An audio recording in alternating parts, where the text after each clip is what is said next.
পাপীদের মধ্যে বিষ্ণু বললেন শ্রেষ্ঠ পাপী ওই পাপী যেই পাপী পাপ করার পরে তওবা করে কার কাছে? মুত্তাকিদের ভুল হতে পারে, যেহেতু মানুষ যদি ভুল করে ফেলে তারা অনুতপ্ত হয়, আল্লাহর কাছে ক্ষমা চায়, কারণ তারা জানে ওয়া মাইয়া গফিরুয যুনুবা ইল্লাল্লাহ। মুত্তাকিরা জানে আল্লাহ ছাড়া ক্ষমা করার কেউ নাই। আমাদেরকে মাফ করে কে? ক্ষমা করে কে? যদি ভুল হয়ে যায়, অন্যায় হয়ে যায়, পাপ হয়ে যায়, চোখের পানি ছেড়ে দিয়ে আল্লাহরে ডেকে বলেন, আল্লাহ আমি ছাড়া তোমার গোলামের অভাব নাই, আমি ছাড়া তোমার বান্দার অভাব নাই, আমি ছাড়া তোমার অনেক বান্দা, কিন্তু তুমি ছাড়া আমার কোনো রব নাই।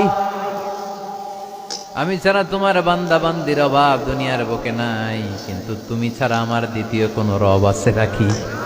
দুনিয়ার বুকে কারো কাছে যদি কোনো জিনিস নিয়ে যাই, ফিরিয়ে দিলে আরেকজনের কাছে যাওয়া যায় কি যায় না? কারো কাছে কিছু চাইলাম দিল না, অন্যের কাছে যে চাওয়া যায় কি যায় না? কিন্তু আল্লাহর কাছে যখন ক্ষমা চাই, আল্লাহ যদি আমাদেরকে ফিরিয়ে দেয়, অন্য কারো কাছে যে চাওয়ার